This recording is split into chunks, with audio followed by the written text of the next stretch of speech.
अस्सलाम वालेकुम नाज़रीन, मेरा नाम अली हैदर और आपका शुक्रगुजार हूँ कि आपने ये वीडियो देखने के लिए वक्त निकाला। पूरी कौम अभी भी उस साने को नहीं भूली जहाँ पर अपनी 7 दिन की बच्ची को एक बाप ने 5 से 6 गोलियाँ मार के, गोलियों का वज़न बच्ची के वज़न से ज़्यादा था, गोलियाँ मार के कत्ल कर दिया सिर्फ इसलिए कि मुझे बेटी नहीं मुझे बेटा चाहिए था। और यहाँ पे एक माँ, मैं बाप का समझ सकता हूँ, बाप ऐसे होते हैं, मैं खुद भी बाप हूँ, लेकिन माँ के बारे में कैसे सोच सकते हैं आप। यहाँ पे माँ ने अपनी 22 दिन की बच्ची को, 22 दिन की बच्ची, महीना भी पूरा नहीं हुआ, 22 दिन की बेटी को उसकी गर्दन इसलिए काट दी क्योंकि वो उसको सोने नहीं देती थी। आप इमेजिन करेंगे कि हमें हो क्या गया है। मैं आपको बता नहीं सकता, ये खबरें मेरे लिए पढ़ना और फिर आप तक पहुंचाना कितना मुश्किल होता है। मैं कई दिन तक ना एक अजीब किस्म के डिप्रेशन में रहता हूं ऐसी खबरें पढ़ के। वो जो 7 दिन की बच्ची को एक शख्स ने मारा था, वो गिरफ्तार भी हो गया, खबीस इंसान। मैं बड़े दिन डिप्रेशन में रहा था, बड़ी मुश्किल से निकला था उस चीज से। अब ये जो खबर सामने आई है, मेरी मजबूरी है, मैं क्या करूं, आप तक पहुंचाना मजबूरी है। ये खबर क्या, मैं आपको बताता हूं। ये वाकया कराची का है, कराची का इलाका है लियाकताबाद। एक हफ्ते कबल एक छोटी बच्ची की लाश मिलती है, यानी शोर-ओ-गुल मचता है घर में कि बच्ची को मार के चला गया कोई, बच्ची को मार के चला गया कोई। एक बच्ची की गर्दन कटी हुई है, तेजदार हाले से छुरी से गर्दन कटी हुई है, उसकी लाश मिलती है। घर का सामान बिखरा हुआ है। पुलिस को बुलाया जाता है, पुलिस आती है, तफ्तीश होती है। तो जो लड़की की माँ है वो ये बयान देती है कि घर में डकैती हुई या डकैती की कोशिश हुई, छत फलांग के कोई शख्स आया वहां पे, उसने डकैती करने की कोशिश की, बच्ची शोर मचा रही थी, इस डर से कि घर वाले जाग ना जाएं, उसने बच्ची को कत्ल किया और कुछ सामान जो है वो लिए बगैर निकल गया। हड़बड़ाहट में डकैत जो था वो चला गया। पुलिस ने शुरू में तो स्टोरी पे बिलीव किया, लेकिन जब पुलिस ने तहकीकात करना शुरू की तो पता यह चला कि जिस जगह पे बच्ची मौजूद थी और जिस जगह पे ये कहा जा रहा था उस औरत के बयान के मुताबिक कि फलां यहां से जो है वो डकैत छत फलांग के आए, वहां से कोई शख्स छत फलांग ही नहीं सकता क्योंकि वहां से अंदर कमरे में आने का कोई रास्ता ही नहीं है। वहां से पुलिस को शक गुजरा कि ये कैसे पॉसिबल है कि एक बच्ची, उसकी लाश पड़ी हुई है, हालांकि बच्ची अगर रो भी रही है या बच्ची अगर खामोश नहीं भी हो पा रही है तो बच्ची को कत्ल करने का जवाज, वो भी इतनी बेदर्दी से।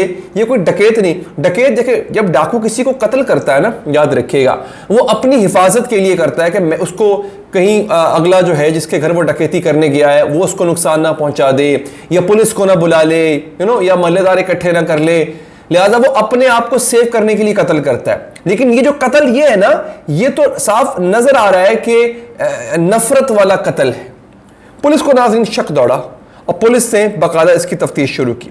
जब पुलिस ने तफ्तीश शुरू की, हुआ यह कि इसकी जो माँ है, बच्ची की माँ, उसने पहले कोई और बयान दिया, फिर अगले बयान में कुछ चीज़ें उसने तब्दील कर दी। देखिए याद रखिएगा, हज़रत अली का कौल है कि सच बोलने का सबसे बेहतरीन फ़ायदा यह है कि सच को याद नहीं रखना पड़ता कि आपने क्या कहा था। झूठ बोलने का नुकसान यह है कि आपको याद रखना पड़ता है कि आपने पहले क्या बात की थी, आगे भी वही बात दोहरानी है। लिहाजा जब माँ के बयानात में कुछ झोल नजर आया तो पुलिस ने वहां पर माँ को हिरासत में लिया और बाकायदा अपने तरीके से तफ्तीश की। वहां पर माँ ने इस बात का एतराफ़ किया कि मेरी 22 दिन की बेटी थी, मैं सोने की शौकीन हूं, मुझे होता है कि मेरी नींद पूरी हो। ये बच्ची मुझे रातों को जगाती थी, मेरी नींद पूरी नहीं होती थी जिससे मैं चिड़चिड़ी हो गई थी, शौहर से भी झगड़ा रहता था, लिहाजा मैंने गुस्से में आके बेटी का गला तेजदार आले से काट दिया। आप अंदाजा करें किस किस्म के लोग हैं, किस किस्म की कौम है ये, हमें हो क्या गया है। आपको पता है मेरी वाइफ, जब बेटी पैदा हुई, दोनों बेटियां, तो दोनों दफ़ा मेरी वाइफ का सी सेक्शन होता था, वो पेट चीर के निकाला जाता था, तो मेरी वाइफ बड़े दिन तक उसकी तबीयत ठीक नहीं रहती थी, तो अपनी बेटियों को मैं संभालता था।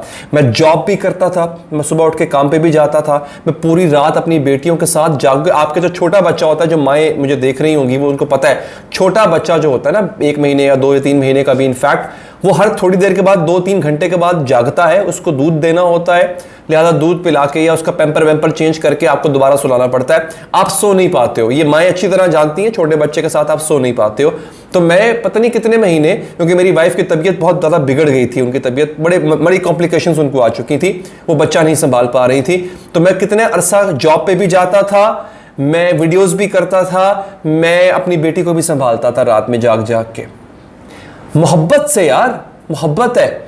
ये आप देखें कि किस हद तक गिर चुकी है इंसानियत कि यहां पे आप अपनी बेटी को इसलिए मार रहे हो क्योंकि आपको वो रात भर सोने नहीं देती। और वो एक खबीस, उसने अपनी इस अल्लाह की रहमत को इसलिए उसने धुतकारा, उसने 7 गोलियां मारी उस बच्ची के सीने में। एक गोली से बच्चा मर जाता होता है, बच्चा क्या बंदा मर जाता होता है एक गोली लगी हो तो। उसकी नफरत का अंदाज़ा करें उस बंदे को किस कदर नफरत थी अपनी औलाद से, बेटी के नाम से, कि उसकी माँ के सामने उसने बच्चे की बेटी के सीने में गोलियां पैवस्त कर दी। और ये माँ हो के अपनी बेटी के गले पे छुरी चलाते हुए इसके हाथ नहीं कांपे होंगे। मैं दुआ करता हूं आज अल्लाह ताला से, या अल्लाह इसको उम्र भर नींद ना आए।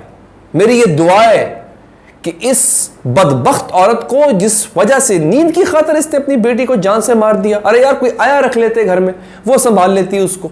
अगेन मैं दोबारा कहता हूं, ईदी को दे देते यार, ईदी को। मैंने पिछले दिनों एक स्टोरी की थी कराची की नालियों से, आप हैरान हो जाएंगे सुन के मेरी बात। पिछले महीने कराची की नालियों से 93 बच्चों की लाशें मिली हैं। 73 सॉरी, इतने बच्चों की लाशें मिली हैं कराची से, नालियों से, गंदे नालों से, गटरों से, कचरे के ढेरों से। क्यों?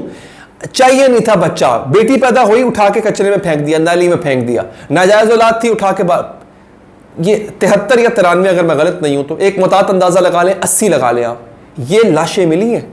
अगर तुम्हें नहीं चाहिए थी ये औलाद जो तुम्हें रात के तुम्हारी नींद में खलल पैदा करती है, मैंने पहले भी कहा था, ईदी वालों के पास जाओ, उन्होंने एक झूला रखा हुआ है, उन पर लिखा हुआ है मारिए मत, यहाँ रख दीजिए, हम पाल लेंगे। अरे भाई कोई और पाल लेता, उसकी ज़िंदगी तो बच जाती। नन्ही सी जान पे छुरी चलाते हुए तुम्हें अल्लाह का ज़रा खौफ नहीं आया, तुम्हें ज़रा डर नहीं आया। मेरी आपसे रिक्वेस्ट है, प्लीज़ मेरे इस पैगाम को आप इतना पहुँचाएँ। और रिक्वेस्ट करता हूँ मैं सबसे कि खुदारा बच्चा नहीं संभाला जाता, ना संभाला जाए। ये तुम्हारी बदबख्ती को तुमसे नहीं संभाला जाता, माँ हो या बाप हो, ईदी को दे दो। मुझे लोगों ने कमेंट किए नीचे, जब मैंने ये स्टोरी की थी ना, 2 स्टोरीज मैंने जब ये की थी, एक जब जिस शख्स ने अपनी बेटी को गोलियां मारी थी और ये कराची के नालों वाली, तो लोगों ने मुझे कमेंट्स में लिखा नीचे आकर, मैं शाबाश देता हूँ उन लोगों को, उन्होंने कहा हमें दे देता, हम पाल लेते। मैंने भी ये बात की थी, भैया मुझे दे देते, मैं पाल लेता। यार कौन सा मुश्किल काम है पालना। अरे सब पूरी दुनिया को पाल रहा है, जो पूरी कायनात को पाल रहा है, तो क्या हम बच्चे को नहीं पाल सकते यार? खुदा के लिए कैसे लोग हो चुके हैं। ये थी वो दर्दनाक स्टोरी जो आप तक पहुंचाना बहुत मकसूद थी। अगर आप चाहते हैं कि हर खबर पे आपकी नज़र रहे, चैनल को सब्सक्राइब कीजिए। मुझे दीजिए इजाज़त नाज़रीन, अल्लाह ने के बाद।